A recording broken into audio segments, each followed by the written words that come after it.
सह नौ भुनक्तु सह वीर्यं करवावहै तेजस्विनावधीतमस्तु मा विद्विषावहै। ॐ शान्ति शान्ति शान्ति। शङ्करं शङ्कराचार्यं केशवं बादरायणं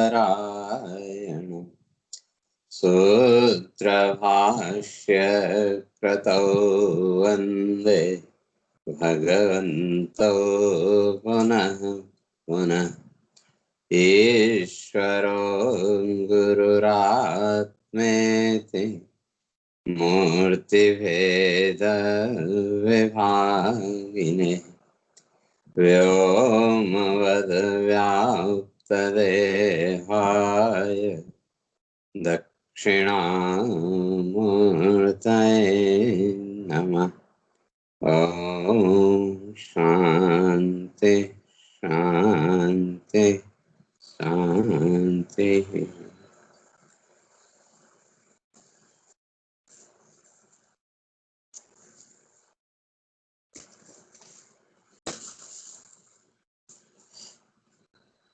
तो विचार चल रहा था, तो भगवान इस बात को स्पष्ट करके आए थे कि न बुद्धि भेदम जनेद अज्ञानाम कर्म संगिना।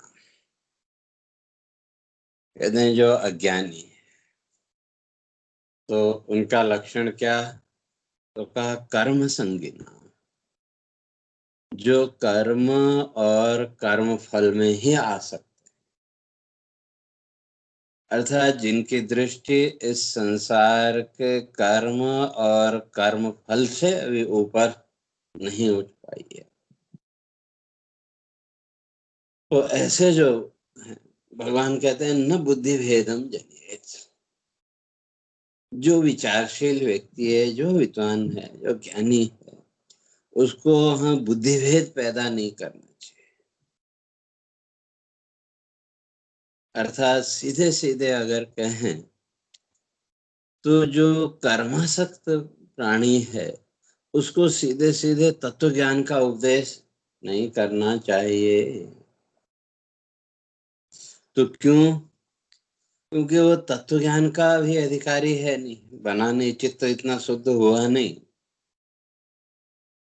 और आपके प्रति उसकी श्रद्धा है, निष्ठा है, तो आपकी बात उसने मान ली तो कर्म तो उसे छोड़ देगा। जैसे कहते हैं ना भाई आधा अधूरा ज्ञान, तो कर्म तो उसका छूट जाएगा। और ज्ञान का अधिकारी अभी बना नहीं तो ज्ञान की उस उच्च स्थिति तक पहुंच नहीं सकता।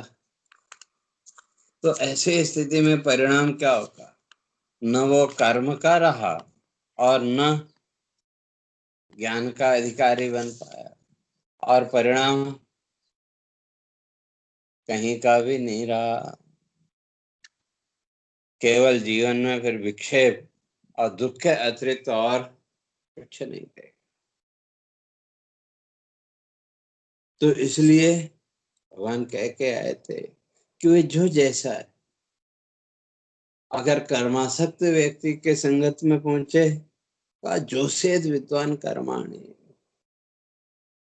फिर विद्वान है वहां भी वो उस कर्म के साथ अपने को जोड़ ले। लेकिन अंदर से तो जो ज्ञानी है, तत्वज्ञ, उसका आत्मचिंतन दृढ़ है, तो केवल उसको प्रेरणा देने के लिए वो अपने को उस कर्म के साथ जोड़े या वैसा ही आचरण करे। तो अब कहते हैं कि भाई ज्ञानी और अज्ञानी, इन दोनों में फिर भेद क्या है।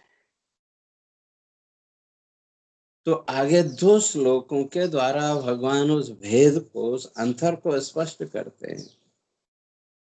कहते हैं प्रकृते क्रियमाणानि गुणैः कर्माणि सर्वशः अहंकार विमूढ़ात्मा कर्ता हूं इति मन, यह ज्ञानी का लक्षण। और ज्ञानी तत्ववित्तो महाबाहो गुण कर्म विभागयो गुणा गुणेषु वर्तन्त इति मत्वा न सज्जते। तो ये ज्ञानी और अज्ञानी का जो लक्षण है भगवान ने यहाँ स्पष्ट कर दिया। तो भगवान इस बात को स्पष्ट कर रहे हैं कि ये सारे संसार की स्थिति कैसी है। प्रकृते क्रियमाणानि गुणैः कर्माणि सर्वशः, सारा संसार प्रकृति के गुणों से युक्त है। प्रकृति के ये तीनों गुण सत्व रज और तम, सारा संसार त्रिगुणात्मक है। और ये सारा संसार किस तरह से उन तीन गुणों से युक्त है, इसकी चर्चा तो भगवान आगे 14वें अध्याय से करेंगे विस्तार से। तो इसलिए वहां पर भगवान ने इस बात को स्पष्ट किया कि ये जो गुण है सत्व रज और तम, ये तीनों गुण व्यक्ति को के जीवन को कैसे प्रभावित करते हैं, हमारे मन बुद्धि चिंतन हमारे जीवन की संपूर्ण क्रियाओं को ये तीनों गुण कैसे प्रभावित करते हैं, वो आगे विस्तार से भगवान तो उसी बात को यहाँ कह रहे हैं कि प्रकृति क्रियमाण। तो ये सारा संसार इस माया भगवती के तीनों गुणों से, इसलिए वहां 14वें अध्याय के आरंभ में भगवान ने इस बात को स्पष्ट किया था। परम भूयः प्रवक्ष्यामि ज्ञानानां ज्ञानमुत्तमम् यज्ञात्वा मुनयः सर्वे परम सिद्धिमितो गताः। कहते हैं ये प्रकृति के तीनों गुणों के खेल को अगर समझ लिया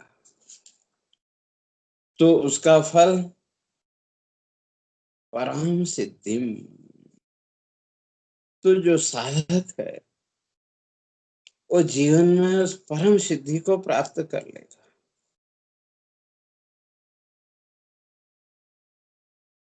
परम सिद्धि का अर्थ मोक्ष की प्राप्ति। और वो कब होगे, तो वही भगवान इस बात को स्पष्ट करके आए थे कि नान्यः गुणेभ्यः कर्तारम् यथा दृष्टानुपश्यति। नान्यः गुणेभ्यः कर्तारम्, इन तीन गुणों के अतिरिक्त और कोई कर्ता है ही नहीं। तो ये जो तीनों गुण हैं प्रकृति के, प्रकृति क्रियमाणानि गुणैः, प्रकृति के तीनों गुण जब क्रियाशील हुए और इन तीनों गुणों की जो क्रियाशीलता, इस क्रियाशीलता से ही संसार का प्राकट्य हो, संसार प्रकट हो। प्रकृति के जो तीनों गुण सत्व रज और तम, तो उस आत्म सत्ता का स्पर्श, उस आत्म सत्ता का आभास पाते ही प्रकृति के तीनों गुणों में विक्षोभ पैदा हुआ, इनमें वाइब्रेशन कंपन पैदा हुआ और उस कंपन के द्वारा ये तीनों गुण आपस में मिक्सअप होते गए, मिलते गए। जैसे यूं समझो, वे तीन केमिकल आप ले लो, कोई भी तीन वस्तुएं अलग अलग ले लो, अब उनमें थोड़ी थोड़ी मात्रा में उनको मिलाओ आपस में, तो एक नई वस्तु आपके सामने प्रकट हो गई कि नहीं? उत्पन्न नहीं हुई, एक नया रूप आपके सामने प्रकट हो गया है। वही तीन गुण, वही तीन वस्तु, लेकिन इन तीनों वस्तुओं का जो रेशियो, जो अनुपात है, उस अनुपात को आप बदलते जाओ, रेशियो बदलते जाओ, तो हर बार एक नया केमिकल, एक नया रूप आपके सामने आएगा कि नहीं? तो इसी तरह से ये सारा संसार ये तीन गुणों के खेल मात्र है। प्रकृति क्रियमाणानि गुणैः, ये सारा संसार प्रकृति के इन तीनों गुणों की क्रीड़ा मात्र है, खेल मात्र है, उससे ज्यादा और कुछ नहीं। और उसी तरह से कैसे कर्माणि सर्वश, ये थी कर्म भी, फिर पाप पुण्य आदि जितना भी कर्म विधान है, ये भी इन तीन ही गुणों का खेल है। पहले इस बात की चर्चा हम लोग करके आए थे कि सात्विक पुण्य निष्पत्ति पापोत्पत्ति राजसे, तामसे नो भयम किंतु वृथाय क्षपणम भवेत्। महर्षि इस बात को स्पष्ट करते हैं। सात्विक पुण्य निष्पत्ति, व्यक्ति के जीवन में जब सत्वगुण बढ़े, जिस समय सत्वगुण का प्रभाव ज्यादा होगा, और क्या करेगा तो कहा पुण्य निष्पत्ति, व्यक्ति के जीवन में पुण्य, पुण्य का भाव जागृत करेगा, आनंद का भाव जागृत करेगा। और ये जो सत्वगुण है ये क्या देगा? क्या सत्वा संजायते ज्ञानम, सत्वगुण की वृद्धि, सत्वगुण का जब प्रवाह हमारे जीवन में बढ़ेगा तो सत्वा संजायते ज्ञानम, और ज्ञान को प्रकट करेगा। लेकिन ये भी बंधन का कारण है। तो कैसे? तो भगवान आगे स्पष्ट करेंगे। सुख संगेन ज्ञान संगेन च, ये सत्वगुण भी आपको बांधेगा। तो किसके साथ? का सुख संगेन, आपके जीवन में आनंद प्रसन्नता की अनुभूति के साथ, और ज्ञान संगेन च, ज्ञान के द्वारा। या यूं कह लें कि जिस समय जीवन में सत्वगुण का प्रादुर्भाव होगा, जिस समय सत्वगुण बढ़ेगा, सत्वगुण प्रकट होगा, तो हमको जीवन में सुख और आनंद की अनुभूति देगा। और उस सुख और आनंद के क्षण में व्यक्ति की पुण्य प्रवृत्ति होगी, पुण्य संकल्प करेगा, चित्त में भी अच्छे भाव आएंगे, अच्छे विचार आएंगे, और पुण्य कर्म की ओर उसकी प्रवृत्ति होगी।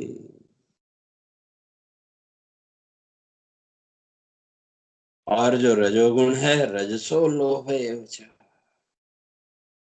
रजोगुण आपके जीवन में लोभ पैदा करे। लोभ का अर्थ बार बार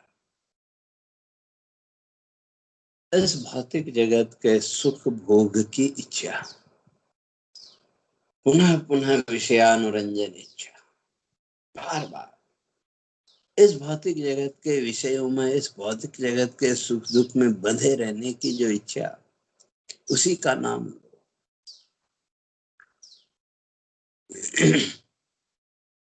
तो इसलिए जो सत्वगुण है, सत्वगुण जब बढ़ेगा तो वो सत्वगुण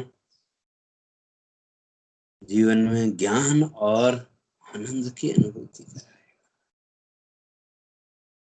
और उसके अनुसार फिर पुण्य कर्म में प्रवृत्त कराएगा। पापोत्पत्ति राजसी, और जब जीवन में रजोगुण बढ़ गया तो वो पापोत्पत्ति, पाप जीवन में प्रकट करेगा। क्यों? रजोगुण आपके जीवन में राग, आसक्ति, अटैचमेंट और लोभ, ग्रीडीनेस को पैदा करे। और जब व्यक्ति के जीवन में लोभ प्रबल हो जाता है, उसमें कहीं न कहीं व्यक्ति की विवेक शक्ति भी धूमिल हो जाती है। लोभ वृत्ति व्यक्ति के विचार करने के, चिंतन करने के जो सामर्थ्य है, सही और गलत का विश्लेषण करने की जो सामर्थ्य है, उसको दबा देता है।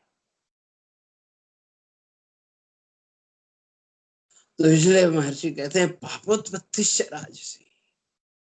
जब वो रजोगुण प्रकट होगा या रजोगुण की वृद्धि होगी, तो वो जीवन में पाप वृत्ति को जन्म देगा।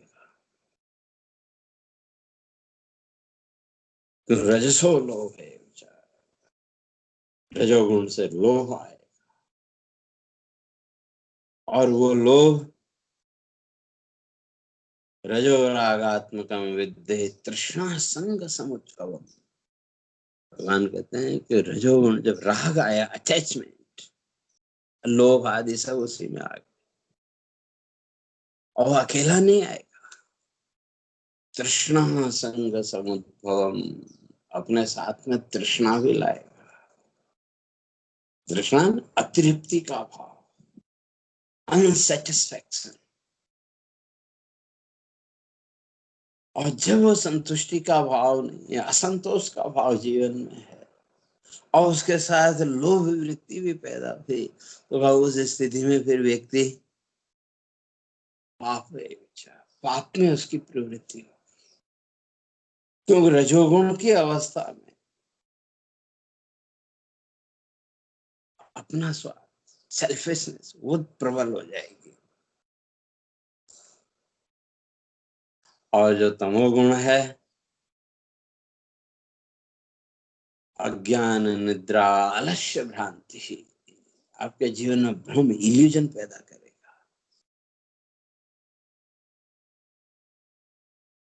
और अज्ञान, निद्रा, आलस्य, भ्रांति, निद्रा, निद्रा का अर्थ हमारी जो विवेक शक्ति है, जो विचार शक्ति है, जिस समय तमोगुण जीवन में प्रकट होगा, वो हमारी विचार करने की जो सामर्थ्य है उसको दबा देगा। उस समय आलस्य, भ्रांति, कुछ को कुछ समझ लेना, उल्टा ही समझ लेना,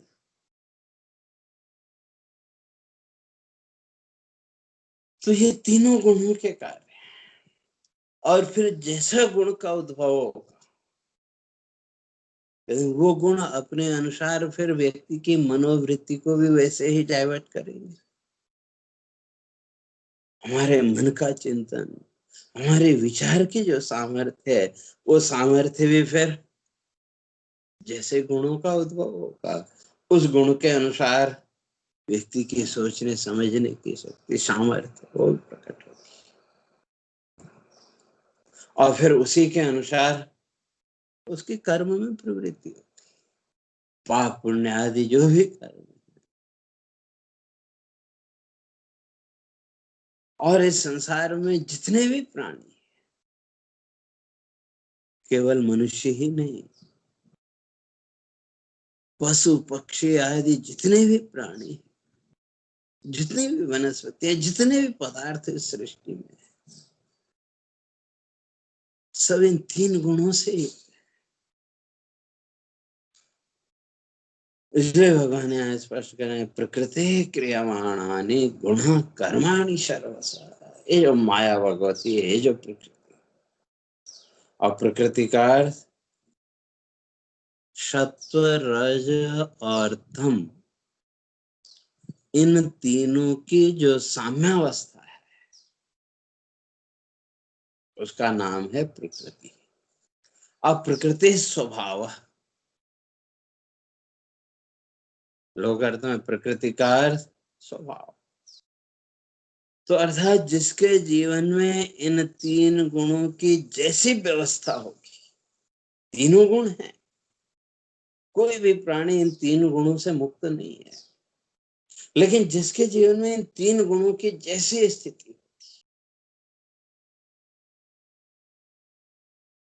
उसी के अनुसार गुण ही उसके गुण भी दिखेंगे, और उन गुणों के अनुसार फिर उसकी कर्म प्रवृत्ति। तो ये जो तीनों तो पूरा जीवन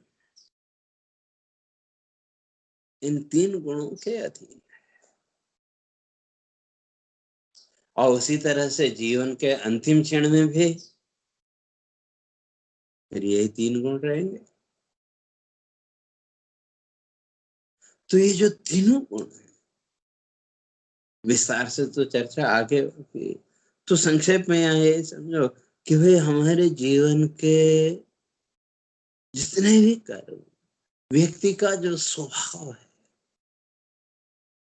वो भी इन तीनों गुणों की अवस्था के अनुसार ही चलता है। अगर सत्वगुण की प्रधानता है तो व्यक्ति पुण्य कर्मा हो जाएगा, पुण्य में उसकी प्रवृत्ति ज्यादा होगी, धार्मिकता उसके जीवन में बढ़ेगी, ईश्वरीय चिंतन का भाव उसके जीवन में बढ़ेगा, भक्ति का भाव उसके जीवन में बढ़ेगा। तो धीरे धीरे उस सत्वगुण के द्वारा उसका जीवन ऊपर उठता चला जाएगा।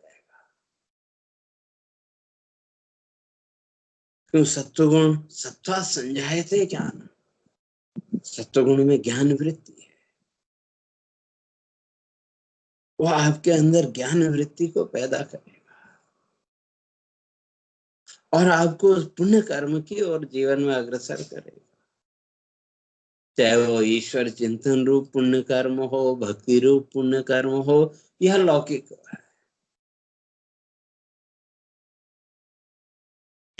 और इन तीनों गुणों की जीवन में जैसी अवस्था होगी, उसी के अनुसार कहते हैं व्यक्ति का स्वभाव भी वैसा ही होगा। तो जो सत्वगुण प्रधान व्यक्ति है, उसके जीवन में शांति और प्रसन्नता का भाव रहेगा।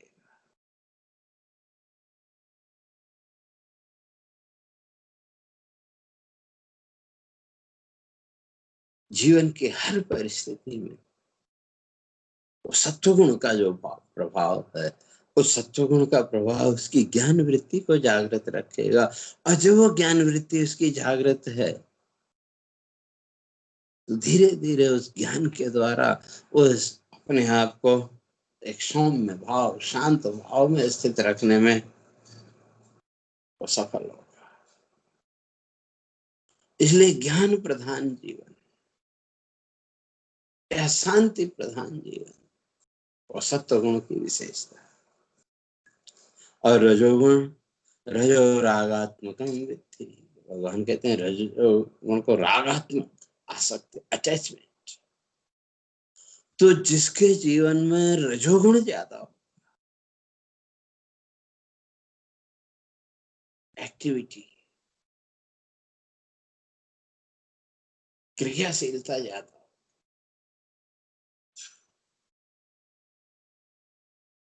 क्योंकि रजोगुण विक्षेप पैदा करने वाला,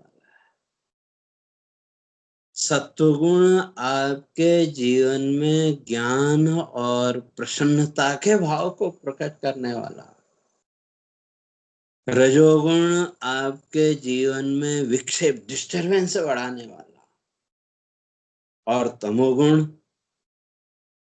आपकी ज्ञान वृत्ति को दबाने वाला। इन तीन गुणों की विशेषता है। सत्वगुण हमारे ज्ञान वृत्ति को जागृत करेगा, ज्ञान वृत्ति को ऊपर उठाएगा, और रजोगुण जब जीवन में बढ़ेगा तो वो हमारे जीवन में विक्षेप, डिस्टरबेंस लाएगा, और तमोगुण हमारी वो ज्ञान वृत्ति आदि उसको दबा देगा।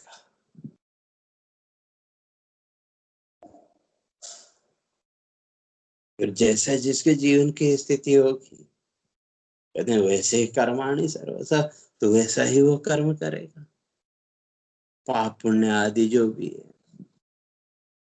तो सत्वगुण आनंदात्मक, आनंद की ओर, ज्ञान की ओर ले जाने वाला, जीवन में शांति और प्रसन्नता के भाव को प्रकट करने वाला।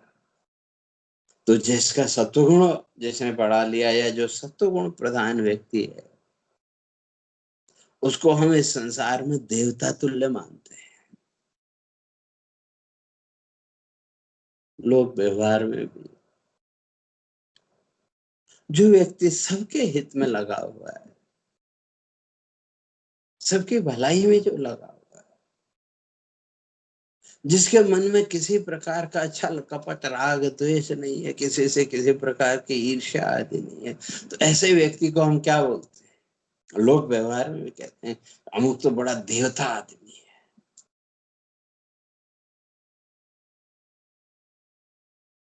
और रजोगुण के, ठीक है, सामान्य मनुष्य है। और तमोगुण की प्रधानता से युक्त व्यक्तियों को दुष्ट, राक्षस आदि शब्दों से हम संबोधन करते हैं। तो भगवान वहां कह रहे प्रकृति क्रियमाणानि गुणाः कर्माणि सर्वश। वो जो प्रकृति है, माया भगवती के जो तीनों गुण, इन तीनों गुणों से क्रियमाणानि, ये सारा संसार चल रहा है। जीवन की सारी क्रियाएं इन तीनों गुणों के अधीन, और इन तीनों गुणों के अनुसार फिर प्रकृति है व्यक्ति का स्वभाव।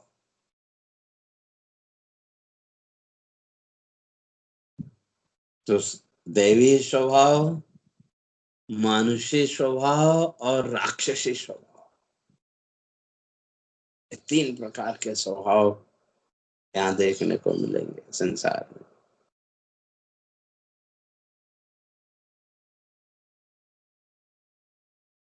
तो जो दैवी स्वभाव वाला व्यक्ति है, वो तो धीरे धीरे उन दैवी गुणों के द्वारा जीवन में ऊपर उठता जाएगा।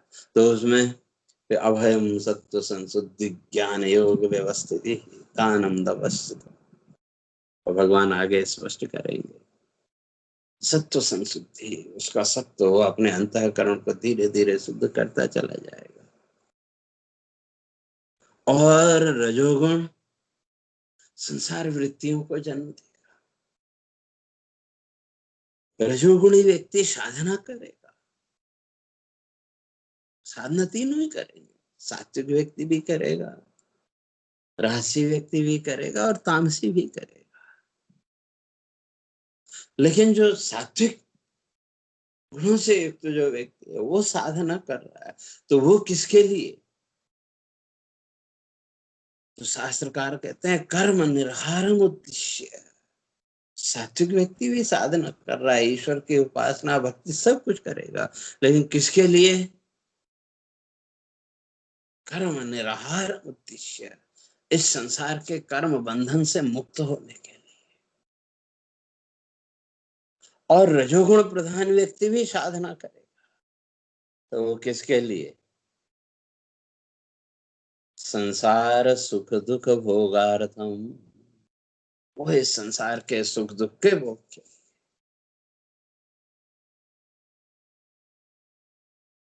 ऐसा ऐश्वर्य में यश मिले, ऐश्वर्य मिले, संसार की पद प्रतिष्ठा मिले, उस दृष्टि से। और तमोगुणी जो व्यक्ति है, वो दंभमान पूजा, वो अपने दंभ को, अपने अहंकार को बढ़ाने के,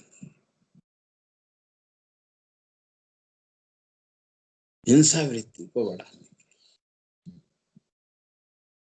तो कहने का अर्थ ये कि जो सत्वगुण प्रधान व्यक्ति है, उसका स्वभाव सात्विक होगा, दैवी होगा। उसकी दैवी वृत्ति, वो इस संसार के कर्म बंधन से ऊपर उठने के लिए प्रयत्न करेगा। और जो राजसी व्यक्ति है, कहते हैं वो ये संसार के लिए,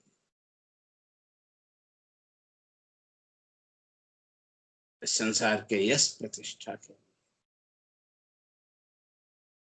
और जो तामसी व्यक्ति है, वो अपने जीवन में हिंसा वृत्ति, दंभ, मैं भी कुछ हूँ, उस भाव को लेकर के तो मैं दूसरे से बड़ा बन जाऊं, इत्यादि भावों को लेकर के वो कर्म करेगा।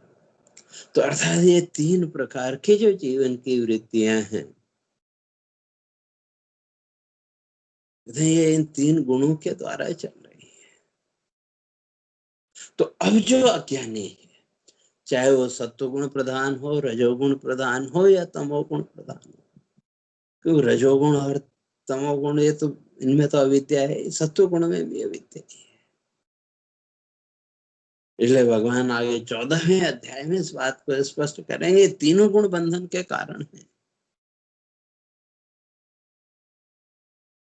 लेकिन जो तमोगुण है, तमस्तु अज्ञान जम विद्धि, भगवान कहते हैं तमोगुण तो अज्ञान का ही स्वरूप है।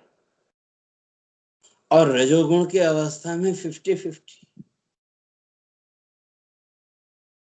और सत्वगुण की अवस्था में 25-75।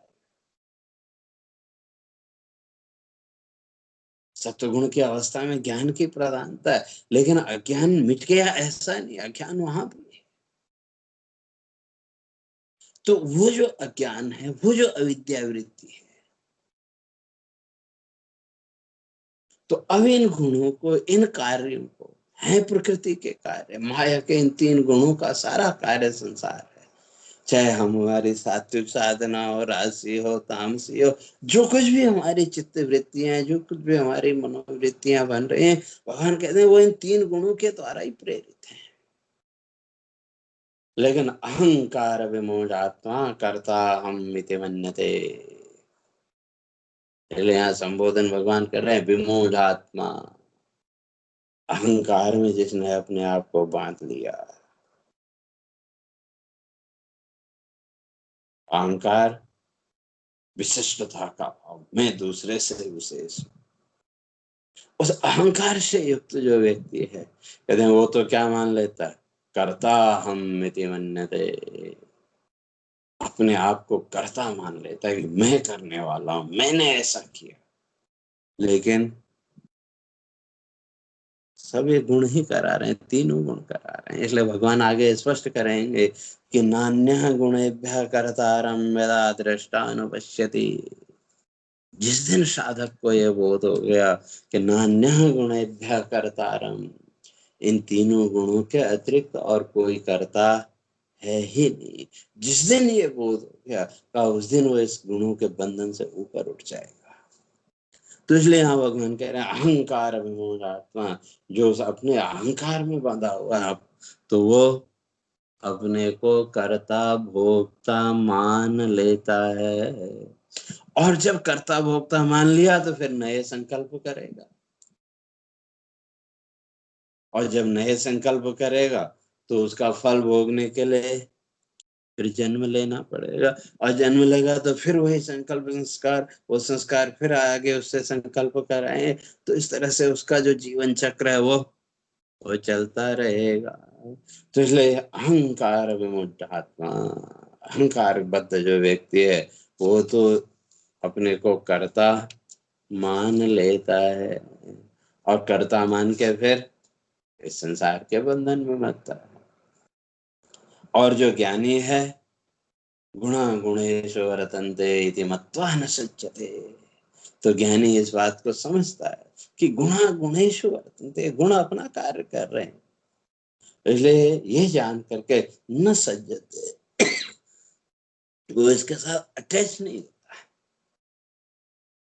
और जो अज्ञानी है वो अटैच हो जाता है। तो इसलिए प्रकृति क्रियमाण, जीवन की सारी क्रियाएं, सारी वृत्तियों को प्रकट करने वाले ये माया के तीन गुण हैं। तो इसलिए भगवान कहते हैं इसमें आसक्त मत हो। और अगर इन तीन गुणों को लेकर के, क्रिया विशेष को लेकर के अगर जीवन में अहंकार है, तो अभी अज्ञान है। तो वो अहंकार कैसा, उस अहंकार के लक्षण कैसे, तो इन सब बातों की चर्चा फिर क्रमशः आगे करेंगे। हरिः ओम् पूर्णमदः पूर्णमिदम् पूर्णात् पूर्णमुदच्यते पूर्णस्य पूर्णमादाय पूर्णमेवावशिष्यते। ॐ शान्ति शान्ति शान्तिः। शङ्करं शङ्कराचार्यं केशवादरायणं सूत्रभाष्य कृतौ वन्दे भगवन्तौ पुनः पुनः। ईश्वरो गुरुरात्मेति मूर्तिभेदविभागिने व्योमवद्व्याप्तदेहाय दक्षिणामूर्तये नमः। ॐ शान्ति शान्ति शान्ति।